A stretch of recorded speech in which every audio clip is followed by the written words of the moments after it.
Hello grey മീഡിയാസിലേക്ക് സ്വാഗതം. മാർക്കോയുടെ 12-ാം ദിനത്തെ collection റിപ്പോർട്ടുകളിലേക്ക് കടന്നു വരാം. അതിനു മുമ്പ് ചാനൽ ആദ്യമായിട്ടാണ് കാണുന്നത്, ഇതുവരെ സബ്സ്ക്രൈബ് ചെയ്തിട്ടില്ലെങ്കിൽ ഒന്ന് സബ്സ്ക്രൈബ് ചെയ്ത് തരണം. എല്ലാവർക്കും ഒരു ഹാപ്പി ന്യൂ ഇയർ.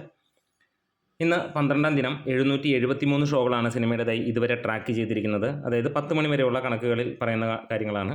33,500ഓളം ആളുകൾ കണ്ടപ്പോൾ 15% ഒക്യുപ്പൻസി. നമുക്കറിയാം ന്യൂ ഇയർ ആഘോഷങ്ങൾ കാരണം ഇന്ന് ഈവനിങ് ആളുകൾ വളരെയധികം കുറയുന്ന ഒരു ദിവസം തന്നെയായിരിക്കാം. ഇന്ന് ഇതുവരെ ലഭ്യമായിരിക്കുന്നത് 53 ലക്ഷം രൂപയാണ്. പ്രതീക്ഷിക്കുന്നത് ഏകദേശം 64 ലക്ഷം രൂപയോളമായിരിക്കാം ഫൈനൽ കളക്ഷൻ. ഇന്നലത്തെ വെച്ച് നോക്കുമ്പോൾ 25%-ഓളം ഇടിവാണ് സിനിമയ്ക്ക് കാണുന്നത്. വർക്കിംഗ് ഡേയ്സിൽ നമ്മൾ പ്രതീക്ഷിക്കുന്ന ലെവലിൽ തന്നെയാണ്. ഇനിയുള്ള വെള്ളിയാഴ്ച വരെയുള്ള ദിവസങ്ങളിൽ ഇതേ രീതിയിൽ തന്നെയാണ് നമ്മളേവരും കേരള കളക്ഷനിൽ പ്രതീക്ഷിക്കുന്നത്.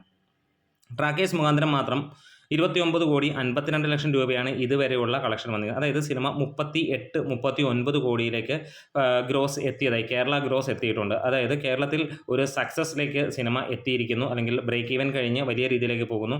അതായത് വേൾഡ് വൈഡ് ആയിട്ട് സിനിമ വലിയ രീതിയിലുള്ള ഒരു സക്സസ് ആയി മാറി. നാളെ മുതൽ സിനിമ തെലുങ്കിൽ റിലീസാണ്. 300-ന് മുകളിലുള്ള തിയേറ്ററുകളിലാണ് സിനിമ എത്തുന്നത്. അതേപോലെ ഹിന്ദിയിൽ 1000-ന് മുകളിലുള്ള ഷോകളാണ്. അതോടുകൂടി തന്നെ സിനിമ ഗംഭീരമായിട്ടുള്ള ഒരു കുതിപ്പ് കുതിക്കും എന്നുള്ളതിന് സംശയങ്ങളില്ല.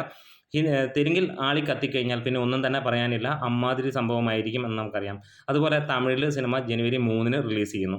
ഇതിനോടകം തന്നെ 75 കോടിക്ക് മുകളിൽ സിനിമ എത്തിയിരിക്കുന്നു. നാളെ അതിൻ്റെ ഒരു ഒഫീഷ്യൽ പോസ്റ്റർ പ്രതീക്ഷിക്കുകയാണ്. ന്യൂ ഇയറിന് ആ ഒരു പോസ്റ്റർ നമ്മൾ ഏവരും പ്രതീക്ഷിക്കുന്നതാണ്. നമ്മുടെ വീഡിയോസ് ഇഷ്ടമായെങ്കിൽ ഒന്ന് സപ്പോർട്ട് ചെയ്ത് തരണം. തീർച്ചയായും ഒന്ന് സബ്സ്ക്രിപ്ഷൻ പരിഗണിക്കണം. Great medias.